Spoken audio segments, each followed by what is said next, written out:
You're listening to the Dolphins-Talk.com Podcast Network.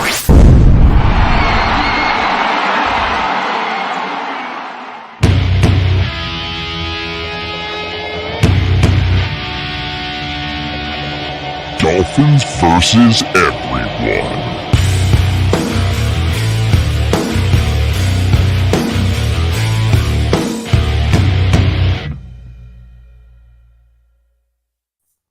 Good afternoon, Miami Dolphins fans. How are you today? And thank you for listening to the Dolphins vs. Everyone podcast here at DolphinsTalk.com as we are chatting with Ryan Dyrud of the Bleav in LA Football podcast, part of the Bleav Podcast Network. Ryan, how are you doing today? What's up, brother? Thanks for having me on. I'm doing well. It's Christmas season. It's beautiful in Los Angeles. And we got a great football game on slate this week. So thanks for having me on. Excited to talk. Absolutely. This is going to be fun because it's going to be a fun game this week for a lot of reasons. Obviously, the quarterbacks, which we'll talk about in a bit. First, let's talk about some Chargers. They're 6-6, fighting for a wild card spot. I think heading into this season, at least from an outsider's point of view, expectations are really high. People are talking about them as sort of Super Bowl contenders.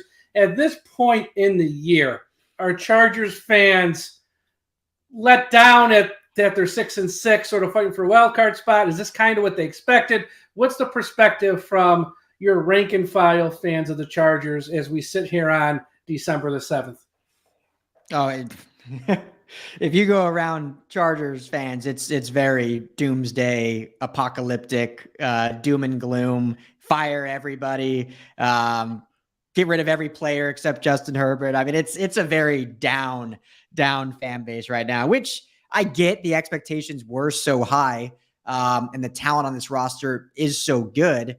But I think you have to temper expectations when you have the most injuries in the entire NFL and certain things when the stretches of the schedule happen. Now, the great teams overcome a lot of that, and unfortunately, the Chargers just aren't there yet. And I'm like you mentioned, we'll talk about the quarterbacks, and I have probably a hot take about Justin Herbert that not a lot of people, especially Charger fans, don't agree with. We did a show last night and I'm getting skinned alive on Twitter, but I just want to call it how I see it. But to answer your question, yeah, it's Charger fan base is not happy. But team's still alive. They're still 6-6. There's still hope. But I think this game on Sunday is almost a must win at this point for this team.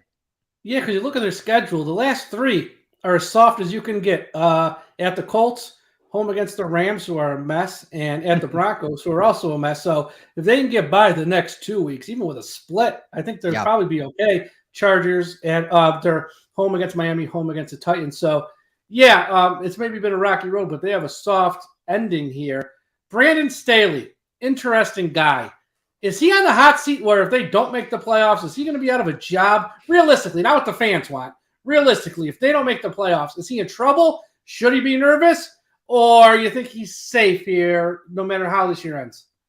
Realistically, I think he's safe. I think his seat's probably warm. But I think Tom Telesco's seat might be a little hotter at the GM, that is, than Brandon Staley. But I think ownership, and I think they can recognize kind of what's happened this season. And when you lose essentially every player you went out and got in free agency, minus Khalil Mack to injury, you lose, a number of your draft class, all this to injury, and you still are able to, at some point throughout the season, had a winning record, and obviously they're at 6-6 right now. Now, I don't think offensive coordinator Joe Lombardi is safe. I think there's definitely a good chance this will be his last season if they miss the playoffs. And I've been a Joe Lombardi supporter is maybe a strong word, but I've been definitely an apologist, I guess you can say, as opposed to the fan base who's they've wanted him out since last year. I think Lombardi's done a fair job, but at this point with how poor the offense been, and you can blame a lot of factors to it, but I think it's just time that they try something new and, try to take a different direction in terms of offensive approach. But to get your question, I think Staley's safe. I think his seat's probably a little bit warm. If they were to lose out, it probably gets a little hotter. But if they miss the playoffs at 9-8 again, or 10-7, or even 8-9, I think they'll still run it back with him as the head coach. But they'll probably ask him to make some changes on his staff, which would start with the offensive coordinator. Yep. And I saw this year when I was sort of preparing for the show, the Chargers have scored 272 points on offense. They have given up 309. That's a lot of points to give up, but I also thought with all the weapons they have on offense, 272 is kind of low. So in your eyes, what's been the biggest disappointment this year, the offense or the defense? That's a great question. I would You can make a case for either. You could definitely make a case for either. Definitely make a case for either. I would still, because I don't want to just make this whole show about injuries, but when you look at the injuries, I would still probably say the offense is more disappointing because of who's the quarterback. And, we talked about on our show, like I said, we'll probably get into it, but I think Herbert's a top 3 talent in this league. He has the ability to be a top 3, top 4, but I don't think he's there yet just because we haven't seen him quite elevate that offense to that standard of expectation. And obviously when you lose your top 2 receivers, that doesn't help. But at some point to be elite, you have to kind of get past that point and do that. And so that's why I think that would be the bigger disappointment. And when you look at where the injuries are on defense, I mean, you lose 4 of your essential starting interior defensive linemen. Obviously only 2 start, but you use your 2 starters and your 2 backups plus a 5th one who was a practice squad guy. So you've lost 4 at that singular position. It's no wonder they can't stop the run. And so I think that's more expected. Now, obviously Brandon Staley is a defensive guru. But one thing, Mike, that I'll mention about the defense, when you look and you watch the tape and you kind of peel back the layers, schematically, they've been pretty sound in terms of run game and even in the passing game. Like players are in the right spot. They're meeting running backs at the line of scrimmage or maybe just 1 or 2 yards, but then it's more of just the execution. They're not bringing guys down at the point of attack. You're seeing running backs hit the first level and still gain 3, 4, 5, 6, 7 yards on big broken plays. We're seeing 4 or 5 missed tackles at a time. So everyone wants to blame the scheme and Staley and this, and obviously he's the head coach. He should get some of the blame, but a lot of it I think is execution, which is disappointing, but I still would say the offense when you have a guy like Justin Herbert and last week they scored 13 points. I mean, because they had to pick 6 by defense. So can't have that. Yeah. No. Let's get to quarterbacks now. Tua, Herbert. These guys are going to be tied at the hip forever because how they were picked back to back. More of that sort of falls on Miami because they had the actual pick and then one fell to the Chargers. I understand that. Where are Chargers fans with Herbert? Are they still head over heels in love with him? Are they starting to question some things? And I guess my secondary question is, I know with the Miami fans, it's always a debate. Tua or Herbert, did they make the right call? Chargers fans probably a little different. Like I said, they didn't have to pick one. Are they caught up in that sort of hot topic debate, Tua versus Herbert, or do they just not even think about it really? Well, to answer your question, they're definitely head over heels, maybe even a little too much. I mean, if you say anything bad about Justin Herbert, the pickforks are out and, they're banging on your door trying to bring you down. And I love Charger fans. They're passionate. They're very engaging, which makes it a lot of fun. But yeah, and this dates back to, Phillip Rivers. It's just they're in love with their quarterback, which is great. That's what you want to be in love with your quarterback, but it's almost to a fault sometime. Like the man can do 0 wrong, 0 It's an obsession. blame. It's gone to obsession level. Exactly. Yeah. It's everyone's fault. I'm sure we'll get to it, but obviously the Emmanuel Acho takes Tua versus Herbert. Like they've taken that to a whole level of this is the worst thing I've ever seen. Like basically just downplaying it so much. And so, yes, there's a huge affinity for Herbert. City of LA loves him. Team loves him. Obviously there's a lot to love, but it's almost become a unhealthy relationship where you're just blinded by the hair, you're blinded by the arm talent. And so when mistakes happen, you somehow see someone else made the mistake and not the guy who actually did it. So that's kind of where we're at in Chargers fandom. Yeah, well, in Miami, we have a thing called Tuanon, which is pretty exactly what you described, just with our guy Tua. So I think a lot of fans, I'm sure if we had someone on here from the Cincinnati Bengals, they'd be describing the same thing with Joe Burrow. Yep. So I think this happens, same thing with the Chiefs with Mahomes. I think the fan base falls in love with the quarterback, and they will defend him to the ends of the earth, even when he has a bad game, which, again, last week our quarterback had a bad game, not the end of the world, but in the eyes of some fans, no, he didn't. It's like, no, it's everyone else's fault, which it's like, it's okay to say your guy had a bad game. Doesn't mean you're going to replace him. Doesn't mean you're going to move on from him. Doesn't mean he stinks forever. But yeah, so we understand that. So I guess the question next thing is so is it just the injuries this year with the Chargers that have sort of slowed down their season, slowed down their progress? And how are they looking now health-wise? I know Mike Williams, I think, is expected to play this week. Are they getting anybody back here that's going to help them down the stretch run? Yeah, I mean, there's other factors for sure besides injuries. You can't blame everything on that, but it certainly is a huge factor. But I mean, there's some flaws with the offensive scheme. It's there's some flaws with Herbert and what his decision making has been, and he's not pressing stuff down the field as much as we would like. And some people blame the scheme on that, but if you really take the lens out, you can see plays drawn up, designed for the play to go deep, and it ends up being a check down or takes the third option if it's a shorter route. So, I mean, it's kind of it's almost, Mike, like a weird, like, trust thing where there's just like, Justin's maybe not trusting himself after getting the rib cartilage injury in week 2. Offensive coordinator maybe not trusting Justin enough to really make that big play. The team not trusting each other, all of the account to hold each other accountable. Yeah. So it's been kind of a weird scenario where they can do that. In terms of getting guys back, Williams, I know, is close. Whatever Brandon Staley says day to day, that means nothing. Day to 3 weeks. Like, who really knows? Yeah, exactly. But, I think he'll give it a go. I know he was close against Arizona 2 weeks ago, didn't play. Close against the Raiders, didn't play. So I would assume he'll go. Corey Lindsley still in the concussion protocol, so I'd be shocked if he goes starting center. You have other injuries on the line that I don't think we'll see back. Donald Parham is probably the one hopeful tight end that we could see back in the lineup to have him back alongside Gerald Everett. But outside of that, I mean, they're not getting too many guys back at this point. Okay.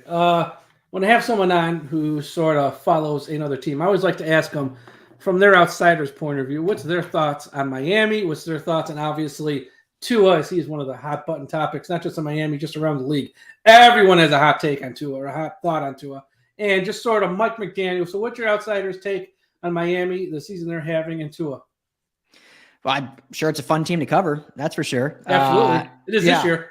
Yeah, fun team to cover this year. And I think they made some, phenomenal moves in the offseason that kind of went that, we cover the Rams as well. They kind of took that all-in approach to really go out and get the pieces needed. And I think you can say this with a lot of quarterbacks, and this is no shade at Tua, but there's those QBs that, like the John Elways, that elevate everyone around them, the Michael Jordans in basketball that really raise the level of play. And there's the QBs that are talented, are likable guys, are great, but they need the horses to kind of get the job done. Granted, he's still young, but I think we saw in those first 2 seasons that he kind of needed a little bit more help on the outside. And now he's gotten that, and he's playing at a very high level. And, maybe doesn't have the arm talent that the Herbert, the Mahomes, the Allen has, but he can certainly get the job done. And I think he can certainly be a QB in this league for a very long time, especially if he has these pieces around him, has a coach that believes in him like McDaniel did. I think I saw, and you can correct me if I'm wrong, but I think, which I thought was so cool if this is correct, I think I heard that when Mike McDaniel was hired, he went to Tua and showed him like 700 plays. 700 plays. There you go. 700 plays of him doing things well. Because at that point, Tua was down on himself. Did he suck? Did he really believe? And so I think that is such a cool thing for a coach and a quarterback and their relationship to have. And I think Staley's done a lot of that with Justin Herbert. Their relationship is super strong. But I think that's so important, more so than scheme and all this stuff. It's a trust thing. And I mentioned that there seems like a lack of trust among the Chargers. And it certainly seems from an outside perspective that there's complete trust in the Dolphins, at least on the offensive side. But obviously you could speak more on that than me. Yeah, we all, as human beings, should have someone in our life who believes in us as much as Mike McDaniel believes in Tua, and who loves us as much as we should. Either a spouse, a boss, a friend. He has totally. I mean, this kid years 1 and 2, and it wasn't even necessarily his fault. He entered the league off a major injury, with hip injury, and he had a head coach who at the time not everyone knew, and it sort of played itself out over the course of 2 years. It was just a miserable SOB who just, you make one mistake and he puts you right in his doghouse and you ain't ever getting out. And Flores, for all of the pluses, and there are pluses with him, there really are, putting together an offensive staff and knowing what to do with an offense in general was not it. And just being a miserable SOB who was just impossible to work with, he thought he was Bill Belichick. Like everyone who leaves the Patriots, Joe Judge, Josh McDaniels, Romeo Crennel, Charlie, you can go on the list forever. They all think they're Bill Belichick, and you can't be him unless you got a handful of rings. And he thought his way or the highway, and that didn't work. The personalities clashed. None of it worked. In comes Mike McDaniel. You can't come polar opposite. You can't even, it's not even so much night and day. It's not even funny.